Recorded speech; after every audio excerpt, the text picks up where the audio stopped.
Quite the sight out here. We've got a chair stuck in a tree, and there are rooftops on the ground like this. People in Lindell are just spending the day cleaning up a ton of debris.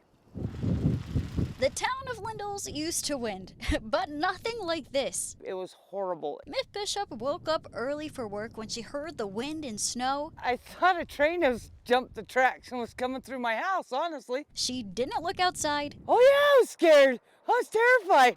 Because she says her house was just shaking. Kind of did this number and I thought my house was falling in. Stepping outside, 3 homes took the brunt of the damage. This is the trailer that used to be the next house over that way. This trailer picked up off its foundation and part of it wrapped around a pole. This is the awning that used to be there. Miss grateful her workshop's still standing. The last hour it's been raining debris out of the trees. It's crazy. This tool shed used to be on top of this piece of plywood, but the storm pushed it back about a foot. This is my chicken coop. It was like all over the yard. Across the street, Barry Overson's not so lucky. Part of his chicken coop in the backyard made it to the front yard, taking his chimney with it. I found 2 dead ones, and there's like 30 chickens that are just, I don't know where they went. It's a loss. Them were my, like, pets. Crews spent the day restoring power to the area, and those living in the few homes hit especially bad are just glad no one was hurt. One other thing I want to point out, a number of cars had their windows blown out. You can see this truck. There is just shattered glass across the front seat. It is quite the mess out here. In Lindell, Amanda Gilbert, KUTV 2 News.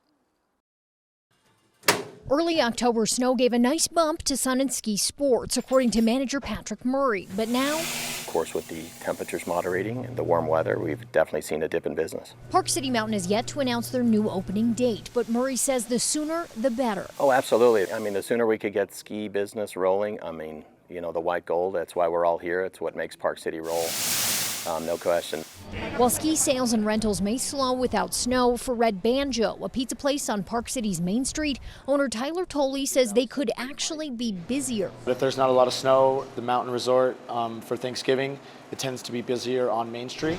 If people can't ski, they're probably shopping or eating. Doing the other things that Park City has to offer. And Tolley says Thanksgiving tends to be a popular time to come to Park City. He was in a Business Alliance board meeting today, and the outlook seems strong, snow or no snow. The numbers for hotel occupancy is like 80 to 85%. People are coming and still booking rooms, so yeah, it'll be busy. While the lack of snow might not be as good for Murray, he isn't too worried yet. I'm cautiously optimistic. It's maybe a little early to panic, but we're hoping for the best. After dark, the flames lit up the west side of Kaysville and Farmington.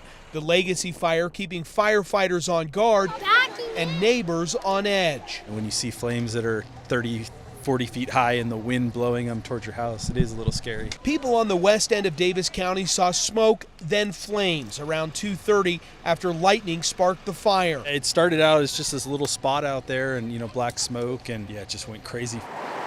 The plume of smoke could be seen from all over the Wasatch Front. It's just pitch black, and everybody's going really slow. Fire crews had difficulty accessing the flames that were raging through the marshland of Farmington Bay. By 6:30, the fire had run east, pushing up against a sewer plant and causing explosions along the high-voltage power lines. Firefighters hooked up hoses to fire hydrants just in case they needed to start protecting homes up close. And for a while, it looked like they were going to need to because wind had caused the smoke to overtake neighborhoods. But then a storm cell dumped rain on the fire. Since the rain has stopped, I've seen the fire grow immensely. The flames kicked back up, but the rain broke the fire up enough to give some relief to fire crews and the people hoping these flames didn't get any closer. I just don't want to see it reach the homes.